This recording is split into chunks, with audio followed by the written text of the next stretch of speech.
Olá, tudo bem? Graça e paz do Senhor Jesus. Estou aqui para fazer um convite muito especial para vocês, para participarem da Conferência UMA. Conferência UMA 2021, que terá como tema principal Missão em Movimento, o Deus de todas as cidades. A palavra de Deus é clara em dizer para a gente, Mateus capítulo 9, versículo 35, Jesus percorria todas as cidades, pregando o Evangelho do Reino de Deus. Sua igreja também é chamada de igual modo a pregar o Evangelho em todas as cidades, em todos os povoados, em todos os lugares. Na Conferência UMA 2021, nós vamos refletir sobre essa nossa importante missão e você é o nosso convidado para participar dessa conferência. Por isso, acesse agora mesmo o hot site conferenciauma.org e se inscreva para participar com a gente. Confira lá no hot site a programação do dia e todas as novidades da conferência. Te esperamos na Conferência UMA 2021.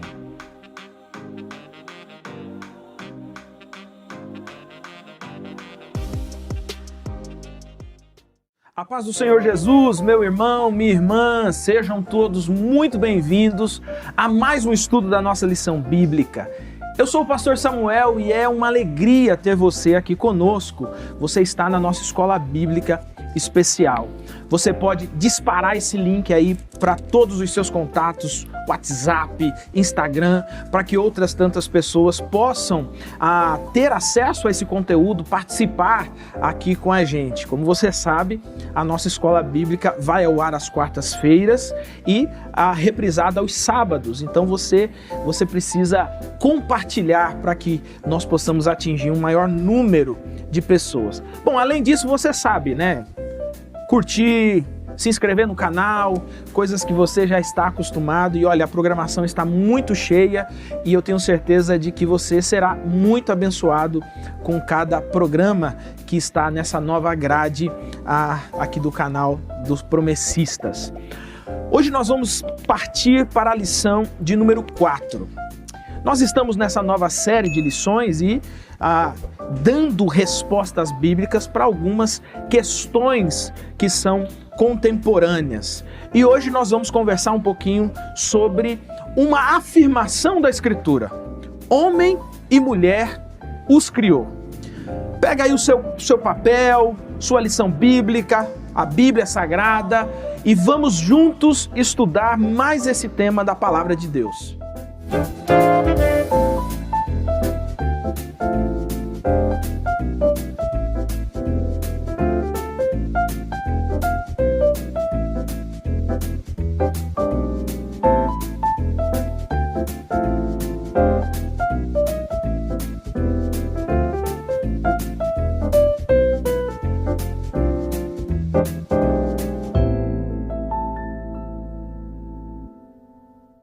Recentemente, uma propaganda de uma rede de fast food colocou algumas crianças fazendo ali ou simulando ali uma defesa do que é chamado hoje de ideologia de gênero.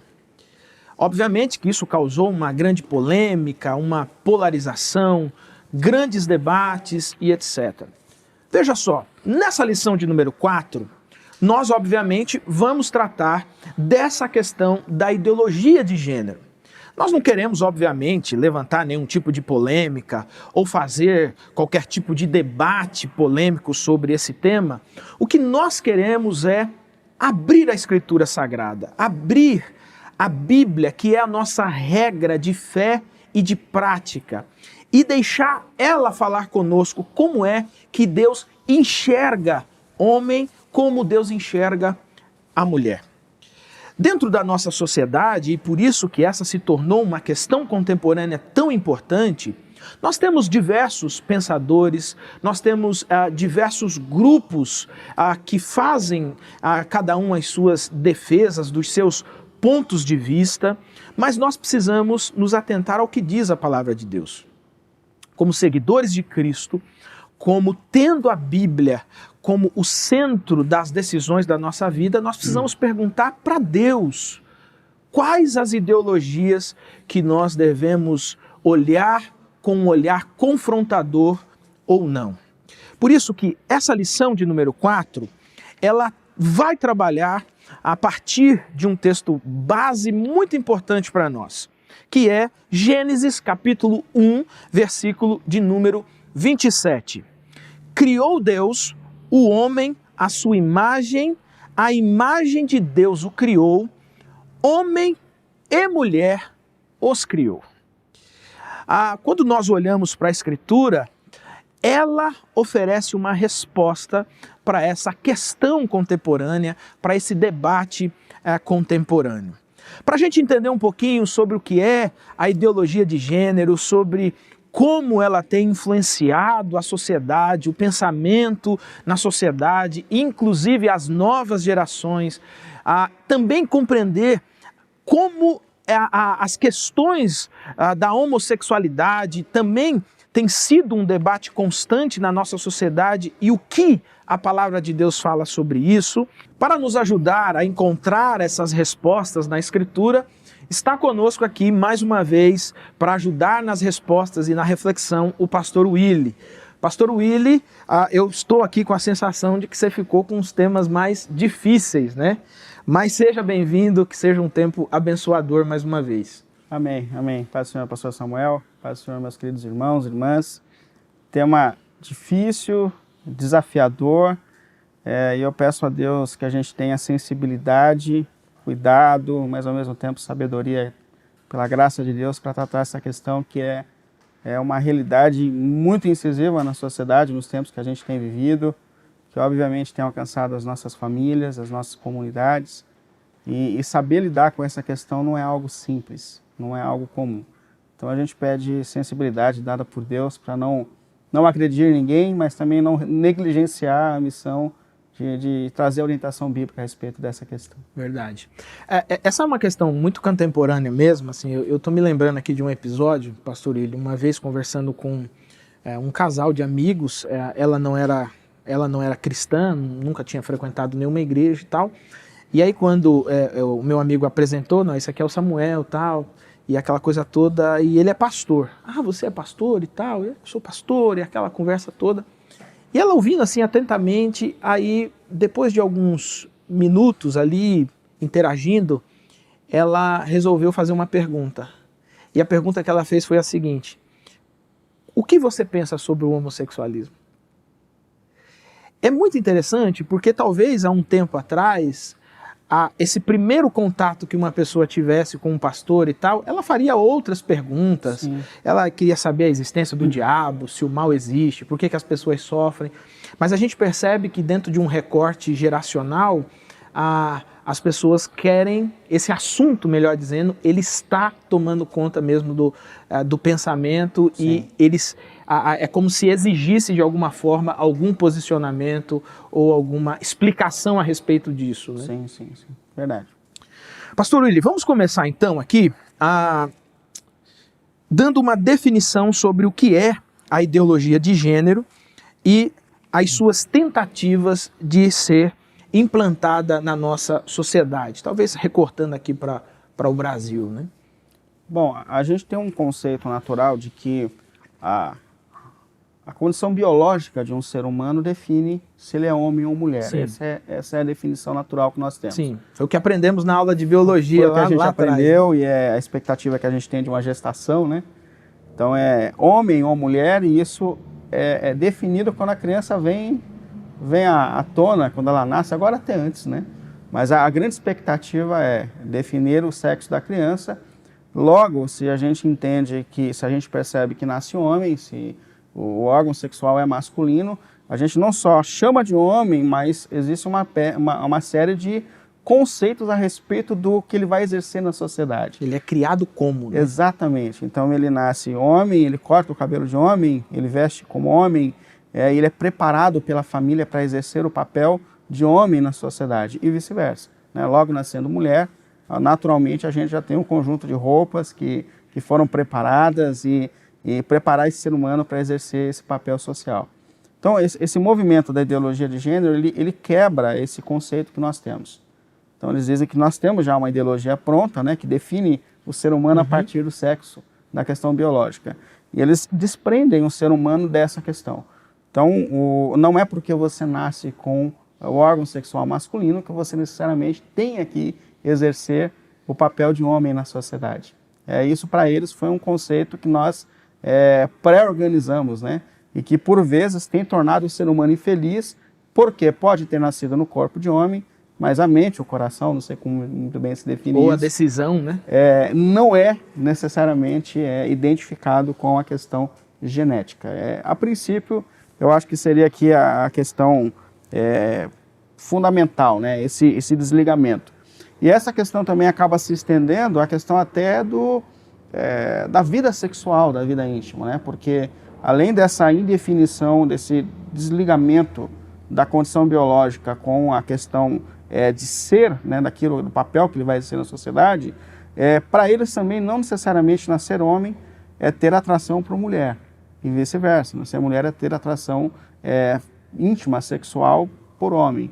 Então aqui existem essa linha, eu acho que não cabe nem tantas as opções que existem hoje, mas existem os assexuais, existem homossexuais, existem os bissexuais que têm essa atração por ambos os sexos, existem os pansexuais, e assim vai uma lista enorme aqui de definições quando se quebra então esse paradigma de que a grande ideia a gente precisa desprender a questão biológica a respeito do que o ser humano pode exercer. Então para eles há uma ideia pronta a respeito disso que a gente faz, definindo o que o ser humano vai ser no contexto social a partir da definição biológica com que ele vem ao mundo. Essa seria a ideia principal aqui dessa luta que tem. E a gente sabe que esse é um movimento que no mundo já se desenvolve muito mais à frente do que no Brasil, mas pensando aqui no contexto da nossa nação, a gente sabe que já existiram vários projetos de educação onde já se tentam, né, embutir isso logo na cartilha da criança, que seria uma maneira mais prática de quebrar esse paradigma, né? Porque o adulto provavelmente já tem uma ideia formatada a respeito desse papel que o ser humano exerce a partir da condição biológica. Então, já houveram cartilhas que tentaram entrar, foram seguradas, há um conflito muito intenso, né, na psicologia, até nesses conceitos da formação da criança, se isso é ou não coerente. Então já foi segurado. E existem também movimentos que mexem até com a língua portuguesa para tornar essa associação mais fácil. Então, tornar os pronomes neutros, né? O ele, o ela, né? Todos até os pronomes todas. Sofreram nisso. Isso. Não, algumas coisas estão entrando agora, né? Todes, e seriam linguagens que facilitariam o ser humano, não induzindo ele a essa questão de que se ele nasceu homem, ele tem que ser homem. De que se ele nasceu mulher, ela tem que ter atração por mulher. A ideia aqui é quebrar com essa ideia pré-formatada que nós temos a respeito de condição biológica, papel social a ser exercido. Cara, interessante. Então, na verdade, faz uma separação entre o ser biológico. Não, então, assim, eu tenho esse órgão sexual porque eu nasci assim, mas eu não me entendo assim. Exatamente. Na sociedade eu quero ser o outro gênero, né? Eu quero ser o outro gênero, então eu vou lá, decido. E já é muito comum, por exemplo, quando a gente vai preencher algum formulário ou alguma inscrição, eles perguntarem se você tem o chamado nome social, né? Se você gostaria de ser chamado por um nome social, né? É verdade. Então, independente do nome que tem na sua identificação normal, você escolhe um nome e passa então a ser chamado por aquele nome. E segundo uma decisão recente aí da Justiça Brasileira, é um direito mesmo. Então a pessoa pode, eu me chamo Samuel, mas eu poderia dizer que eu quero me chamar Verônica, né? E aí tem que me chamar de Verônica, senão eu te processo e essa coisa toda. Antes da gente caminhar para a segunda, isso também não parece causar uma espécie de colapso nas ideias como um todo? Assim, eu vou dar um exemplo. O ser humano, então, passa a não se entender mais como nasceu, então ele não sabe se é homem ou se é mulher. Ele desenvolve isso à medida que interage na sociedade e ele vai tomando a sua decisão. Opto mais para um, seria mais ou menos nesse caminho, mais ou menos nessa ideia. Sim. O problema é que a gente não consegue mensurar o que isso traz de consequências à vida social. A partir do momento que a gente tira do ser humano criado por Deus homem, o papel de homem, há toda uma desestrutura social que está acontecendo, né? Então a gente tem que pensar a respeito disso. De fato, o mundo precisa de homens, né? De homens que exerçam a sua função, como pais, como filhos, mulheres que exerçam. É óbvio que a gente não está aqui condicionando ou limitando ninguém, mas todas as vezes que o ser humano quebra esse paradigma, as consequências e desordens que estão invadindo a sociedade são assustadoras, né? Há pouco a gente estava conversando antes de começar que Deus ele coloca como um equilíbrio social a família. Sim, né? O quinto mandamento fala: honra teu pai e tua mãe para que te vá bem na terra.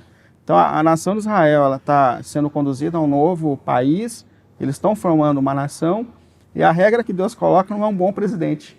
A regra que Deus coloca é equilíbrio familiar. Equilíbrio familiar. Onde pais exercem os seus papéis, homens exercem os seus papéis, mulheres exercem os seus papéis, filhos aprendem a respeito de submissão, respeito, limite dentro da família. Então, filhos que aprendessem a honrar pais e mães, a ter limites, sairiam para um mundo equilibrado. Olha que extraordinário que isso. Coisa, como que o plano de Deus é sempre melhor e há uma tendência humana de querer deturpar o planejamento de Deus, né? Exatamente, o plano de Deus, exatamente. Então, assim, é uma questão muito séria, né? Quando a gente, de fato, desprende esse pensamento de Deus para a função social, o desequilíbrio está aí. O desequilíbrio está aí. A gente tem seres humanos hedonistas, seres humanos que não sabem lidar com frustração.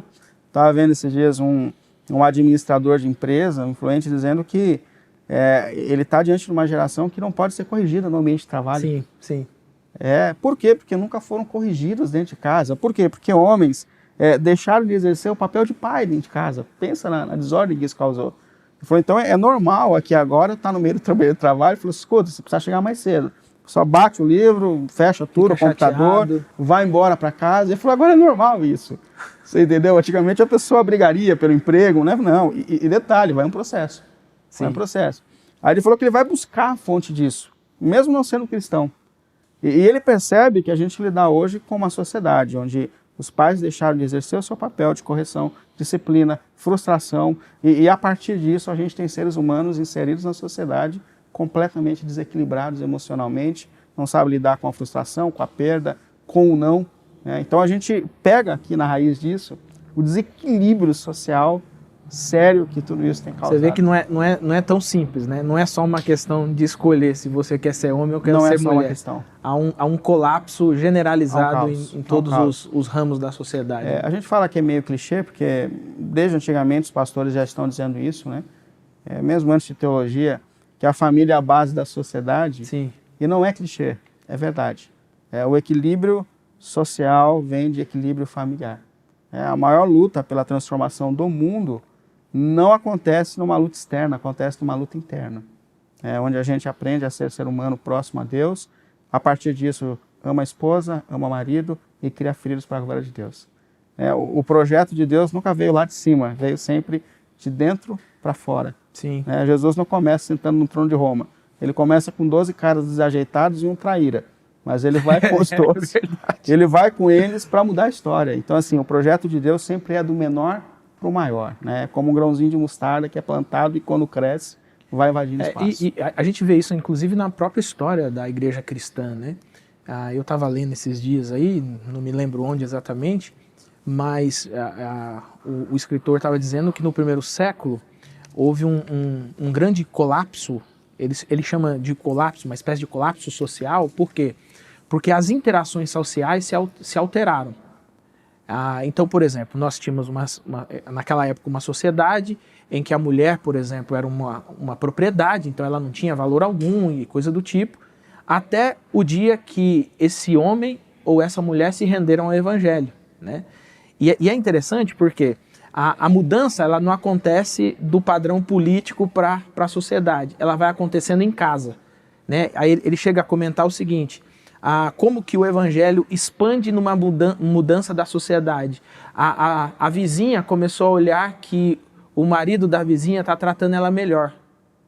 Ele não trata ela como uma propriedade, ele trata ela com amor, ele trata ela com respeito, né? Parece que eles finalmente estão construindo uma vida juntos. Aí a vizinha vai lá e pergunta: o que aconteceu? É isso. Aí ela fala, não, é que a gente agora tá indo na igreja de uns crentes aí, Jesus aqui mudou as coisas lá, ensinaram pra gente que o marido ama até a morte, a esposa respeita, e aí nós estamos vivendo bem. Parou de gritar. A mulher fala assim, eu preciso levar meu marido para essa igreja. E o evangelho cresce dentro de um conceito social mesmo, né? Não é uma arena com grandes pregadores chamando. Não, o vizinho começou a tratar bem a mulher respeitando, vivendo em amor com o marido.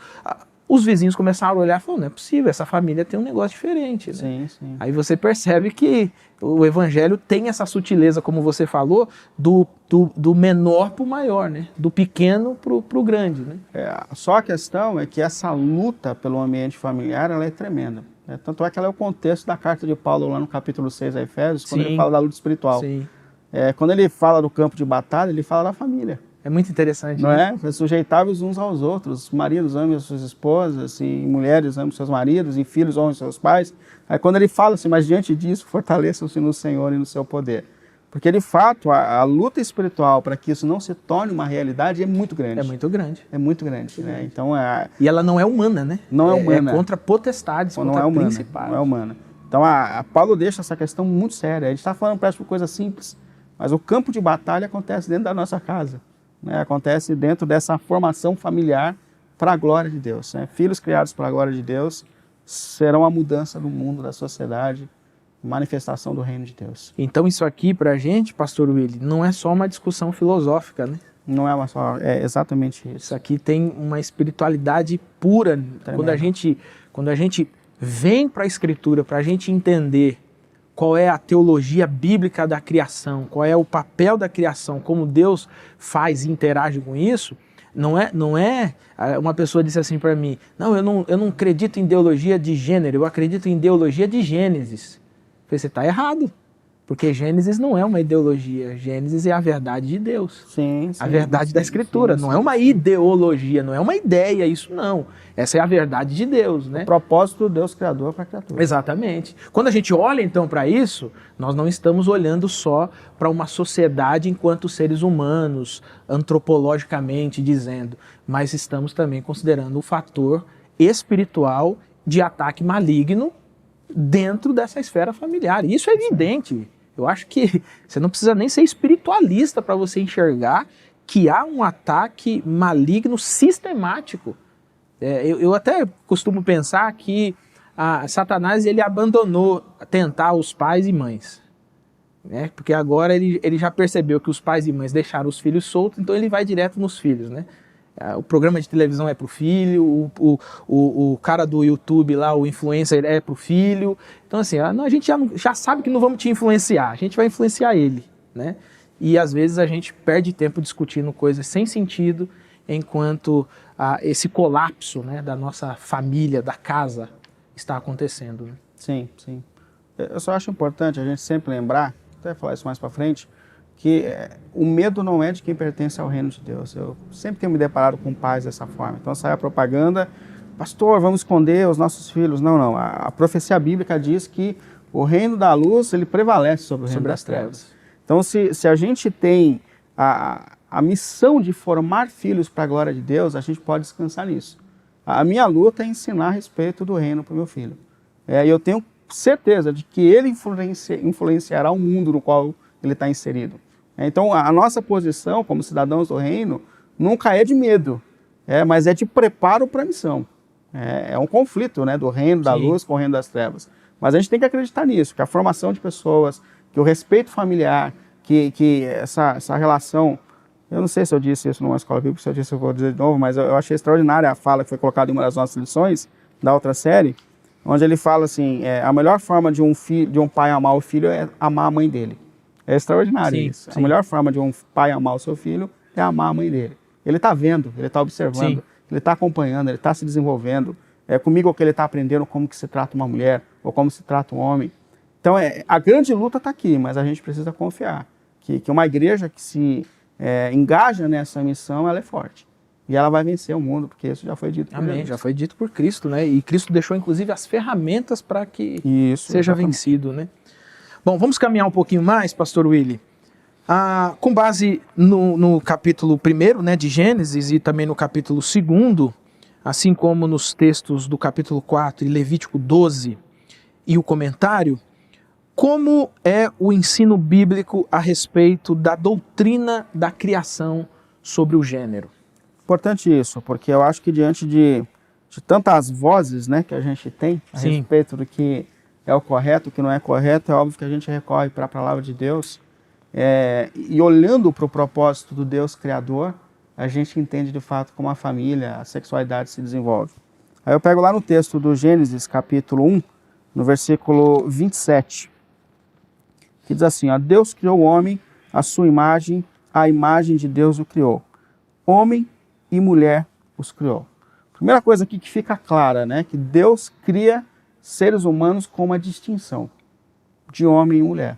Aquela expressão aqui que é usada, a gente até destacou aqui na lição, que é esse zakar no hebraico, que é relacionado ao macho, e esse nekeba, que é relacionado à fêmea.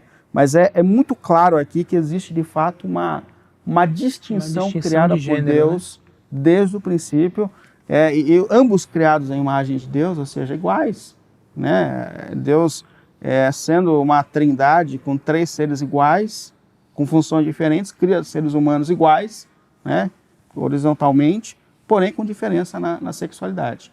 Então, é claro aqui desde o Gênesis que Deus cria a gente com essa diferença.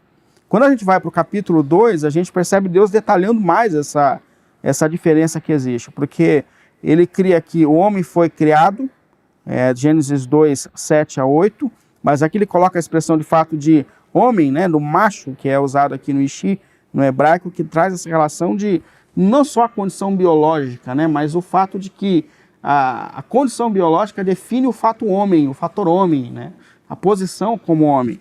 E ele coloca isso também a respeito da mulher, dizendo, e ela será chamada mulher, no versículo 23, porque do homem foi tirada. E aqui é Isha, que biblicamente faz essa diferença aqui entre mulher, né, que é a fêmea aqui relacionada por Deus. Então o que a gente percebe desde o princípio é que Deus ele faz uma distinção entre seres humanos, homens e mulheres. E que em nenhum momento Deus colocou isso como uma questão neutra. Ele define, de fato, nasce homem para ser homem, né, e mulher para ser mulher. Não só a questão biológica, mas a questão do ser, do macho, da fêmea. Então, quem começa com esse propósito de definição é o próprio Deus. Ele não tratou isso de forma neutra. É até interessante que a lição cita aqui o fato de que quando Eva tem lá no Gênesis 4, versículo 1, o filho dela, ela fala, com o auxílio do Senhor tive um filho homem. E como que ela definiu Deixa isso? bem definido, né? Como ela definiu isso? Definiu pela questão biológica. Lembrando da promessa que Deus faz ali de evangelho redentor, de um ser que viria para redimir, e ela entende que seria homem, né? Um macho, né? Então, pela questão biológica, a gente percebe claramente ali que ela define justamente por ter nascido homem, né? Então, o que a gente tem que perceber aqui é que a Bíblia ela é clara em definir seres humanos a partir daquilo que eles nascem. Então, homens nascem homens para exercer um papel de homem na sociedade, mulheres nascem mulheres, e a condição biológica, biblicamente, define o que ela é, macho e fêmea, isso aqui está relacionado.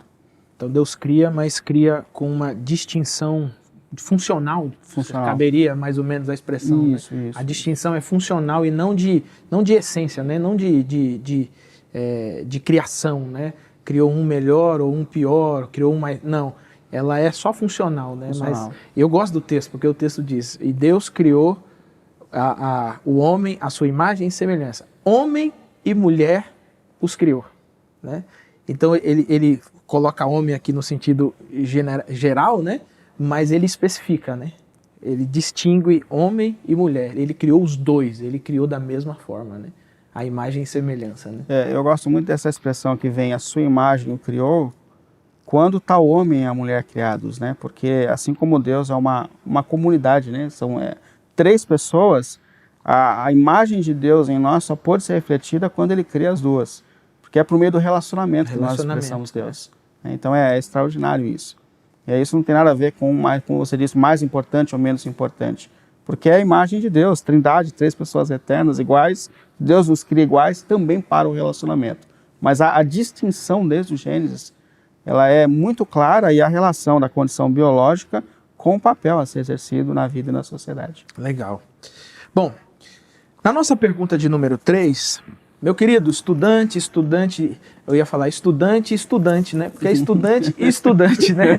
Da palavra de Deus. Você está compreendendo? Nós estamos na nossa lição de número 4, estamos falando sobre essa teologia, essa doutrina da criação, o fato de Deus criar homem e criar mulher, né? Estamos, obviamente, trazendo respostas bíblicas para essa questão, que é uma questão contemporânea na nossa sociedade, a chamada ideologia de gênero, tá?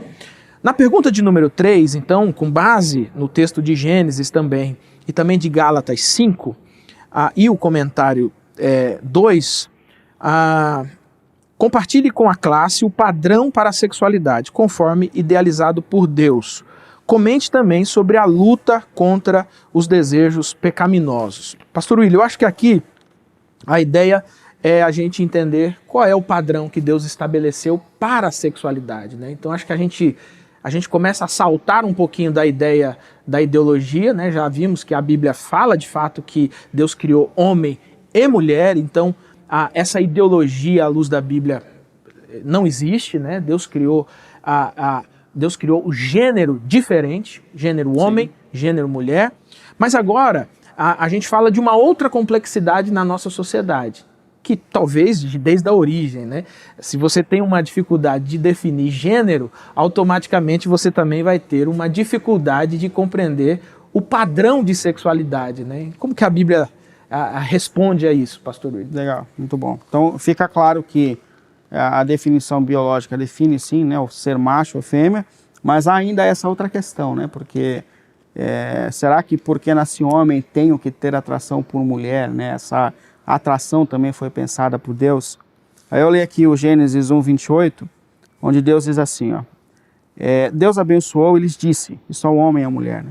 Sejam férteis e multipliquem-se, encham e subjuguem a terra, dominem sobre os peixes do mar e sobre as aves do céu e sobre todos os animais que se movem sobre ela. Eu acho que a expressão essencial está aqui, né? Sejam férteis e multipliquem-se. Porque aqui fica muito claro que a sexualidade pensada por Deus, ela tem que estar dentro de um contexto de homem e mulher. Sejam férteis, multipliquem-se. Né? Só é possível, obviamente, numa relação heterossexual. Então a gente percebe aqui claramente que o que Deus pensa em relação à sexualidade, além do prazer mútuo que o próprio Deus deu ao casal, dentro do casamento, dentro do compromisso da vida conjugal, há também essa função do multiplicar-se, né? O que torna muito nítido, de fato, que só uma relação hétero é capaz de cumprir esse propósito. Há um padrão estabelecido desde o começo, né? Há uma finalidade aqui desde o começo, né? Há um padrão aqui estabelecido. Então aqui é importante definir isso, né? E a segunda questão que você coloca, então a primeira, o padrão idealizado por Deus é que homens desejem mulheres e que mulheres desejem homens. Isso foi o que Deus pensou. Seria o natural, né, digamos. O processo natural que Deus deu para a criação seria justamente esse. Agora, falando assim, perfeito, né? Agora a gente sabe que, infelizmente, o pecado entrou na história humana. E que o pecado ele atinge o ser humano de várias formas. E que atinge intensa e seriamente na questão da sexualidade. Então, infelizmente, a gente sabe sim que existem pessoas nesse mundo que têm a questão da sexualidade distorcida. Há um histórico, por isso que eu falo que a gente tem que lidar com muita sensibilidade com essa questão, porque há um histórico que pode induzir sexualidade. Eu estudei, eu lembro quando a gente fazia a faculdade lá no Mackenzie, e eu tive o privilégio de estudar com os maiores psicólogos dessa área na época. Então ele era psicólogo e pastor. E ele sensibilizava muito o nosso coração em relação às lutas, né? Esse sofrimento, né? Esse sofrimento. Que é real, né? Porque existem dois contextos, né? Existe o contexto daqueles que estão inseridos no mundo, e o mundo tem os seus próprios princípios, e a gente tem que tomar cuidado, porque no mundo em que nós estamos inseridos, a homossexualidade não é crime, né? Existem leis a respeito da atitude sexual, então com animais e com crianças isso é crime, fora isso não é crime. Então a gente tem que tomar muito cuidado com a maneira que a gente lidar com isso dentro do contexto social. Há uma necessidade de respeito aqui. Mas há aqueles que vieram para o reino de Deus, que foram gerados espiritualmente, há ainda esse conflito, apesar da consciência agora alinhada com esse propósito de Deus para a sexualidade, os desejos ainda não estão alinhados. O desejo ainda está presente, né? Essa é a questão que a gente tem que levar com muita sensibilidade. Então, existem várias lutas.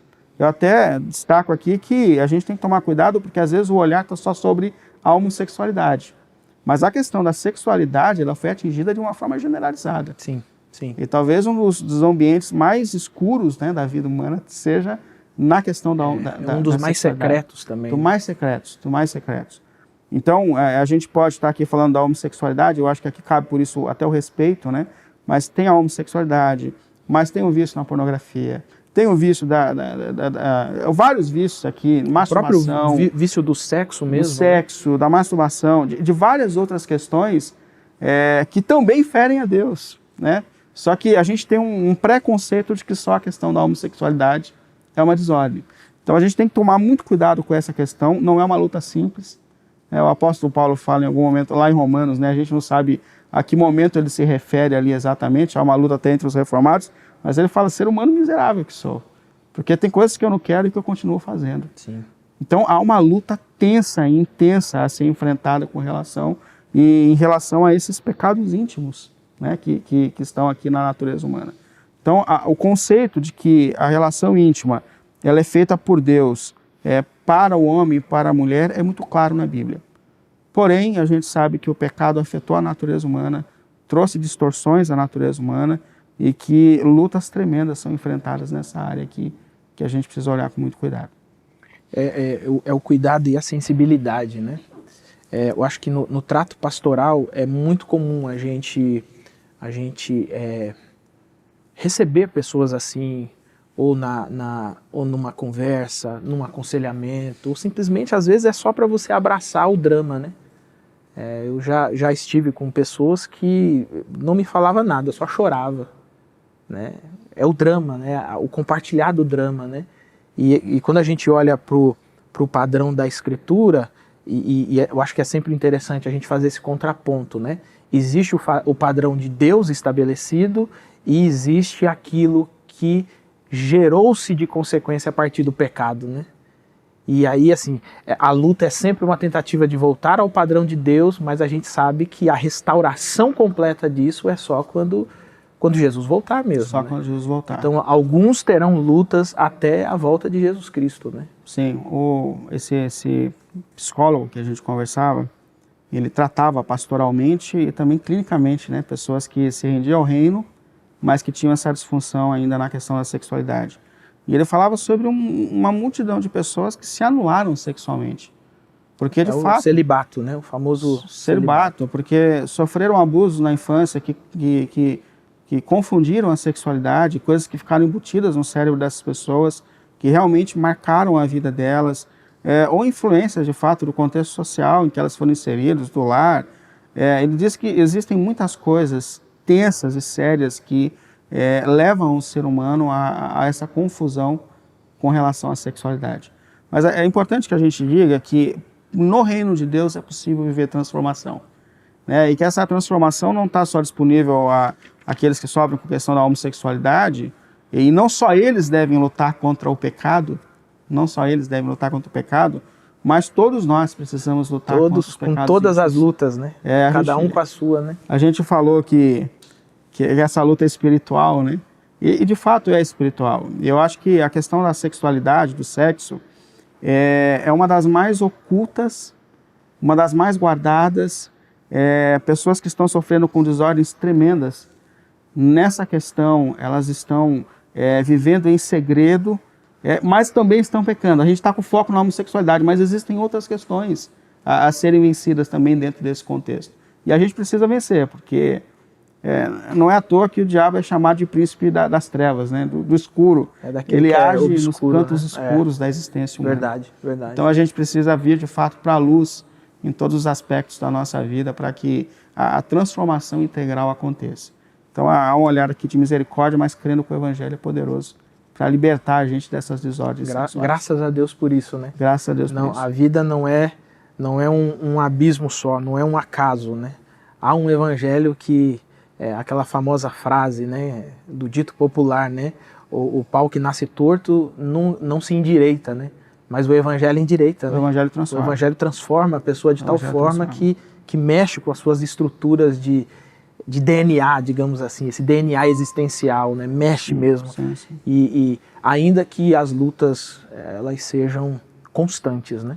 Sim. Mas é até interessante porque a Bíblia ela não isenta em nenhum momento que nós tenhamos lutas, né? O próprio Tiago fala que haveriam de fato tentações, né? Essas tentações seriam produzidas no nosso próprio coração, através dos nossos próprios desejos, que também foram manchados pelo pecado, né?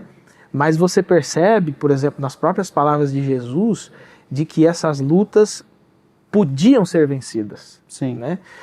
O apóstolo João, né, na sua carta, quando ele se refere aos jovens, né, ele fala que os jovens conseguem vencer o mundo, Sim. conseguem vencer o maligno. Então, assim, a luta é uma realidade. Mas aí vale aquela conversa também que a gente estava tendo antes, né, sobre a questão da espiritualidade, né? Quando você desenvolve uma maturidade e desenvolve a sua espiritualidade, o seu relacionamento com Deus, as lutas vão ficando um pouco mais tranquilas, né? Não, Sim. tranquilas não é a palavra. Elas vão ficando mais, como que eu diria assim, mais enfrentáveis. Mais né? lúcidas. Mais. Agora, o que é importante, que você fala de falar dessas lutas, mas enfrentar essas lutas, vencer o pecado, vencer tanto a tentação quanto a provação, é o que nos leva aos processos de maturidade. De maturidade. Então, assim, alguém viciado, entregue ao seu vício, não amadurece. Alguém que luta, sofre, seja na provação, seja na tentação, é essa pessoa que vai crescer e vai tornar-se mais parecida com Cristo. Então, aqui a gente vê a necessidade do processo de santificação. E como eu disse aqui, não é só o homossexual que tem que lutar contra isso. Sim. Há um mundo agora de crentes afetados por esse mundo virtual. A relação sexual, como a gente vê aqui, ela é feita para a vida conjugal.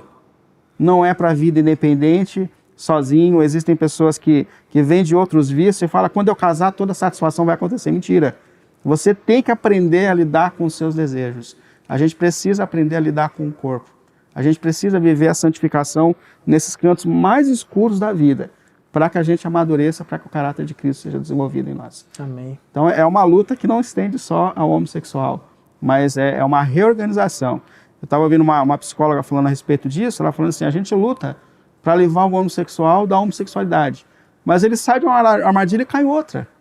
Ele vai cair num outro vício da sexualidade, ele vai cair em outro problema, porque ele tem uma desordem a ser vencida. A desordem anterior, né? A prática então, assim, é um trauma a ser vencido, há uma desordem que o pecado trouxe para a vida humana, e só a luta mesmo pela santificação, seja do homossexual, ou seja de qualquer desordem sexual em nós, que vai produzir a gente nesse caráter de Cristo, essa maturidade desejada por Deus. Né? Legal.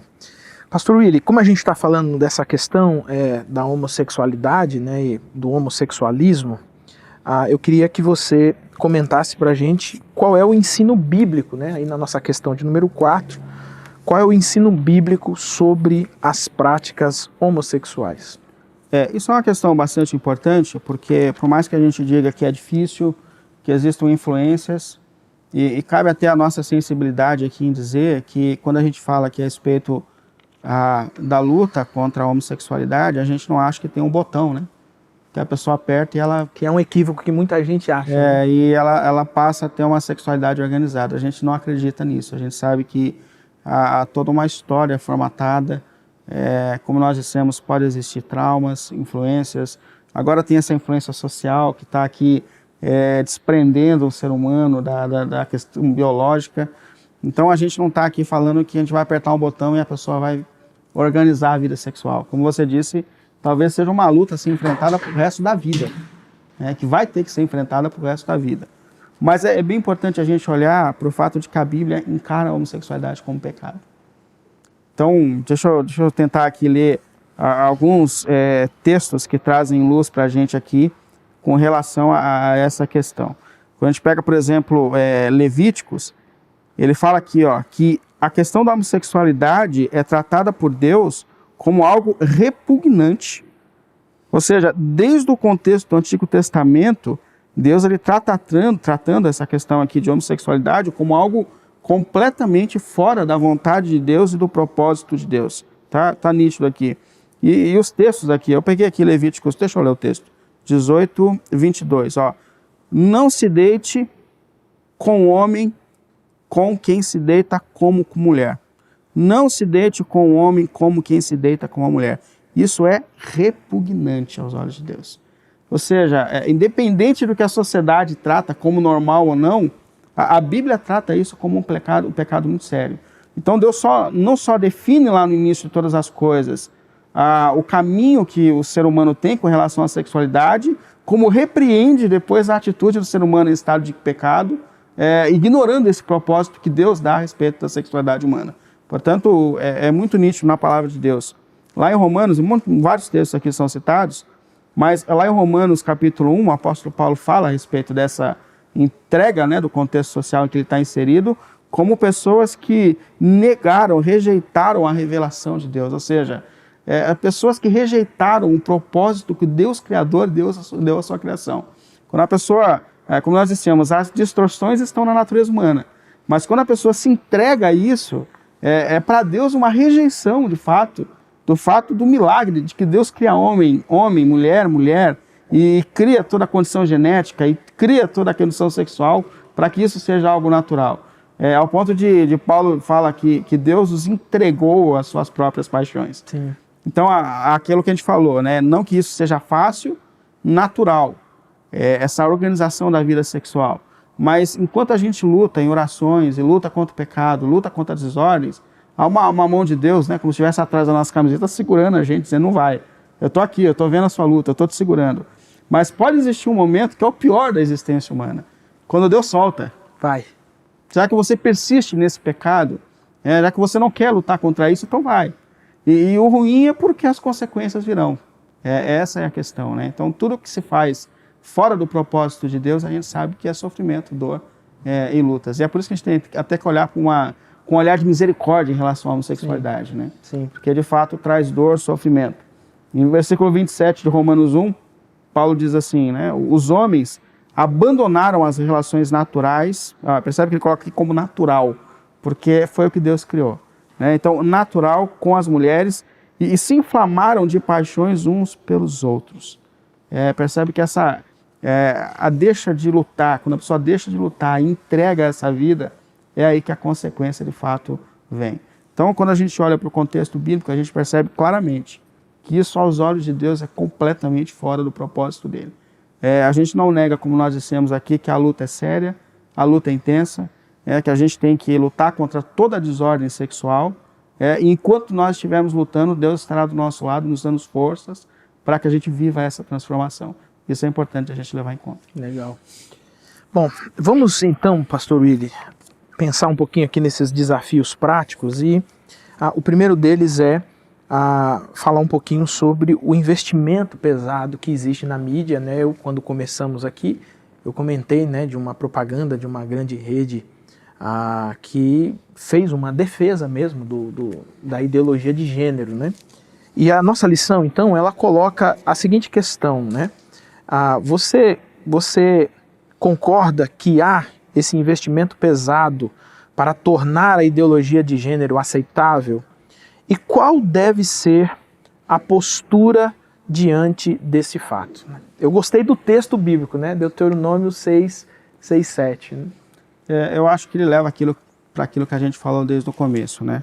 Deuteronômio 6, 7, que é o Shema, que é um dos textos mais conhecidos da Bíblia, né? Mas ele diz assim, com persistência, ensinem aos seus filhos, converse sobre eles quando estiver sentado à mesa, quando estiver andando pelo caminho, quando se deitar e quando se levantar. Aí ele colocou aqui até o provérbio 22, 6, educa a criança no caminho que deve andar. O que Deus está mostrando para a gente claramente aqui? O mundo ele vai de mal a pior. Essa ideia que algumas pessoas têm de que o mundo de alguma maneira vai se organizar é falsa. Muito pelo contrário. A gente percebe que as pessoas que foram fiéis a Deus na história sofreram. E todos aqueles que quiserem viver os propósitos de Deus têm lutas a serem enfrentadas. A gente não se adequa ao mundo, né? A gente se posiciona. Mas Deus está dizendo que a formação de filhos para a glória de Deus, a organização familiar é capaz de vencer essas desordens dos tempos que nós estamos vivendo. Então, eu tenho, até uma mãe me procurou um tempo atrás dizendo isso, falou, pastor, eu estou apavorada com o cenário em que minha filha está inserida. Na escola, no ambiente social, com essas propagandas, não tenha medo. Né? O reino da luz é mais forte do que o reino das trevas. Faça o seu papel, ensine, ore, interceda, traga para a igreja, insira ela no contexto do ensino, do aprendizado, tranquilo em relação a isso, porque Jesus já falou que o reino das trevas não resistiria ao reino da luz.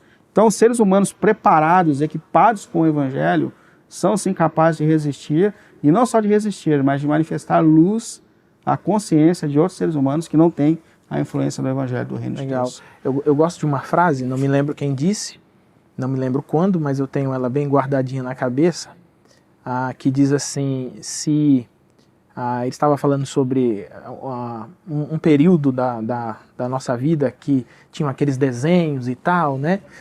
E aí falava, os desenhos da tal, né? Falava o nome da... Aí ele diz assim, se você está tão preocupado com os desenhos que passam na televisão e esses desenhos influenciam mais o seu filho do que você, o problema não são os desenhos, o problema é você. Isso aí. E isso, meus irmãos, aluno, aluna, não é querendo colocar um peso maior sobre você. É uma realidade, porque veja, o mundo anti-Deus, ele está fazendo o papel dele. Não adianta você reclamar que as novelas estão decadentes, é o papel delas. Né? Não adianta você reclamar dos desenhos que o seu filho assiste, é o papel que eles estão fazendo, não tem o que fazer. O mundo segue o seu curso, o mundo segue o seu ritmo, né? Agora, o problema é quando nós não estamos nem seguindo o nosso curso, nem seguindo o nosso ritmo, né?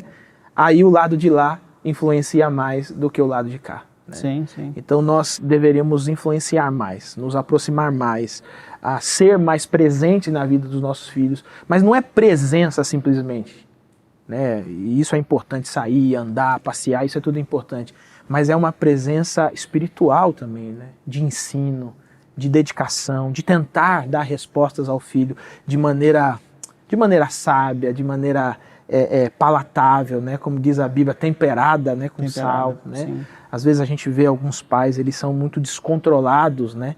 Principalmente na hora de lidar com esses dilemas modernos que os filhos estão enfrentando. Né? E isso acaba estourando lá no gabinete pastoral, né? Quando você conversa com um adolescente e você pergunta, você já falou com seus pais? E ele fala a reação dos pais, mas nós precisamos ser, como pais, ministradores dos nossos filhos em casa, né? Eu acho que o grande problema é que a gente tem essa expectativa de que alguém faça aquilo que a gente tem que fazer. Essa é a grande questão. Então, assim, não é a escola que educa uma criança. Não é o DJAP, não é o departamento infantil que vai educar o teu filho. Quem vai educar o teu filho é você. E a gente, às vezes, inserido nesse contexto de movimento de igreja, a gente não sai da igreja, a gente não tem tempo de sentar na mesa com uma criança, de ensinar, de jogar bola. Esses dias eu falei a respeito de educação de filhos, e também lendo um especialista na questão, uma psicóloga cristã, ela falou que pais estão levando demais os seus filhos para serem tratados por psicólogos. Não que isso seja um pecado, não é. Mas ela falou que é assustador, assim. Pais que não sabem o que fazer com seus filhos estão levando. E ela falou que ela já começava a passar as orientações técnicas, né, da psicologia, exercício, mas ela falou que como cristã, em algum momento ela parou e ela falou assim, esse pessoal não faz básico. Esse pessoal não senta mais na mesa, você entendeu? Para comer junto, não faz uma oração para comer juntos. Que pais não jogam bola com os filhos. Ela falou assim, ao invés de eu passar as técnicas sem falar nada, eu comecei a passar princípios bíblicos. Senta na mesa. Você entendeu? Você come junto, sentado na mesa? Não como. Eu como com o celular ligado na mesa, com a televisão ligada. Vou fazer o seguinte, um mês, desliga tudo na hora das refeições. Tenta puxar assunto a respeito da escola, da vida familiar. Ela falou assim, foi assustador como isso trouxe resultados naturais. Sentar à mesa, para nós como cristãos, orar à mesa. Ela falou, jogar bola, meia hora de futebol com um filho de 6 anos de idade. Trouxe transformações a famílias. Então, assim, é esse contexto comum de quando a gente assume o papel que a gente tem diante do ambiente social, que pode trazer transformações incríveis. O problema a gente está esperando que alguém faça por nós aquilo que é nosso papel. Inclusive, assim, às vezes o pessoal fala assim, não, meu filho quase não assiste televisão, ele só assiste programas educativos. Não existe, viu? Ele só assiste youtubers educativos, não existe.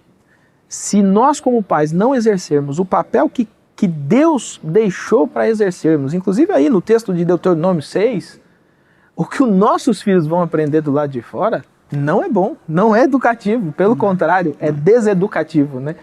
E um detalhe importante é que lutar pela educação do filho forma pai.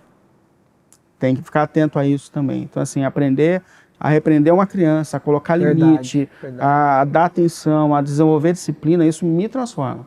Isso me transforma. Acho que um dos caminhos que Deus mais me conduz à maturidade foi educando meu filho. Ou eu abro mão, ou eu terceirizo, ou eu vou para cima, eu percebo, Então, assim, disciplinar, corrigir, acompanhar, isso desenvolveu disciplina para mim mesmo, trouxe crescimento para mim mesmo. Faz todo sentido. Isso é extraordinário. Todo esse contexto é um contexto de formação e transformação dentro do ambiente familiar. Legal. É uma influência que começa daqui para lá, né? E não de lá para cá, né? Isso. Pastor Willy, para a gente terminar, a última aplicação aqui, ela vai dizer assim, a 6. Por que as verdades sobre gênero devem ser ensinadas com compaixão? Fale sobre a importância de corrigirmos uns aos outros, cheios de bondade. Aqui, eu também gostaria que você desse aquela palavra pastoral, né?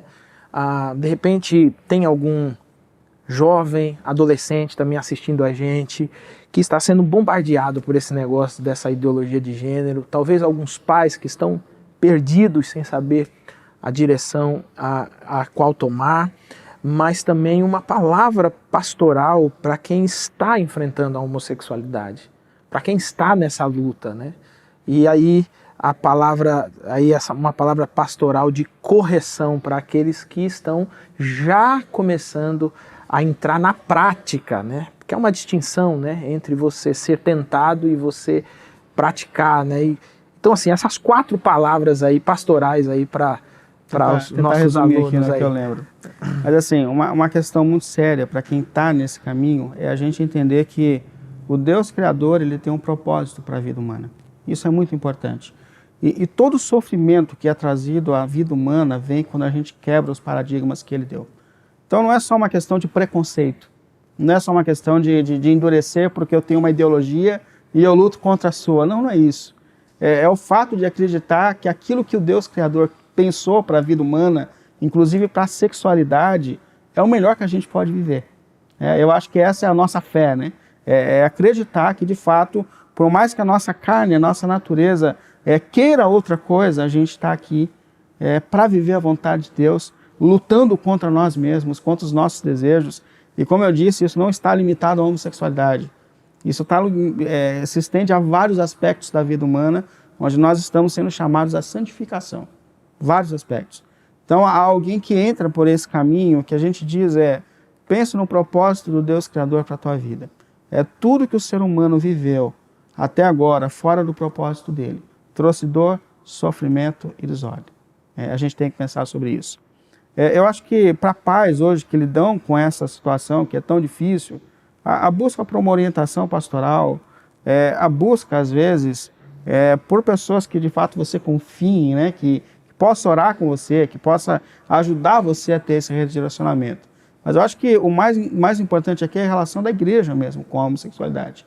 Quando a gente trata a homossexualidade como o único pecado sexual grave, aí é preconceito. É preconceito. Isso é preconceito. Então, assim, a vida sexual, ela precisa ser reorganizada a partir do evangelho em todas as esferas. Então, não adianta você tirar a pessoa de um contexto e não prestar atenção que ela vai cair em outro. Então, o propósito aqui é, de fato, uma luta para que todos nós possamos viver a santificação da sexualidade dentro do propósito de Deus, na vida conjugal, entre duas pessoas, homem e mulher, como Deus pensou, e que a gente, como igreja, precisa entender que muitas pessoas virão ao contexto da comunidade distorcidas por esses princípios completamente desordenados, mas cabe à igreja apoiar, se colocar do lado de cada uma dessas pessoas, ensinando o evangelho, pregando a palavra, para que essa transformação aconteça cada dia. Amém. Pastor Willy, ora pra gente. Vamos orar. Santo Deus, Pai, a gente te agradece por mais esse momento que nós estudamos a sua palavra, diante de uma situação tão sensível, Senhor, e tão difícil à humanidade, que é com relação à sexualidade, Senhor. Em nome de Jesus, Pai, primeiro nos prepare como tua igreja e teu povo, Senhor, para poder lidar com essa questão com sensibilidade, com sabedoria, com graça, recebendo com amor, sabendo que todos aqueles que entram para o seu reino têm uma história de pecado, de lutas íntimas, mas que o seu evangelho é poderoso para trazer transformação, reorientação às nossas vidas e à nossa caminhada, Pai. Por isso nós clamamos a Ti, pedindo que, pelo poder do Seu Espírito, pela orientação da Sua palavra, a Sua igreja seja orientada com relação a essa questão. Mas não só isso, capacitada, Senhor, para receber, tratar, amar, cuidar de pessoas que vêm sofrendo com as distorções na sexualidade, Senhor. Que as Suas mãos de poder e graça, Senhor, estejam sobre elas, ajudando-as, fortalecendo-as, perdoando pecados, dando a elas uma nova maneira de viver a vida, de enxergar a sexualidade que esteja dentro dos padrões que o Senhor um dia pensou, Deus querido. E mais do que isso, abençoe a formação das nossas crianças nesse tempo, Senhor. Encha-nos como pais para ensinarmos os nossos filhos a respeito dos seus propósitos, daquilo que o Senhor pensou para a família, Deus querido. E que seres humanos treinados dentro de suas próprias casas, segundo o seu querer e o seu evangelho, sejam luz para esse mundo. Pelo nome do Senhor Jesus. Amém. Amém. Amém. Pastor Willy, mais uma vez, obrigado por esse tempo. Meu querido estudante da Palavra de Deus, minha querida estudante da Palavra de Deus, chegamos ao fim de mais esse estudo. Eu quero lembrar você de que você pode procurar ferramentas, informações, ler livros que sejam todos da ordem cristã ortodoxa, para que você aprenda um pouco mais sobre esses assuntos e tenha mais reações, né? Consiga reagir da melhor forma, cuidando aí da sua vida e também da sua família. Que Jesus abençoe você grandemente. Deixa eu só te lembrar o seguinte, você já fez a sua inscrição para a nossa conferência? O tempo está acabando, estamos chegando aí, poucas vagas sobrando. Corre para fazer a sua inscrição e passar esse tempo conosco falando sobre o Deus que está em missão no mundo, como que essa missão se desenvolve no mundo. Que Jesus abençoe a sua vida. Nós nos encontramos na próxima semana e bons estudos.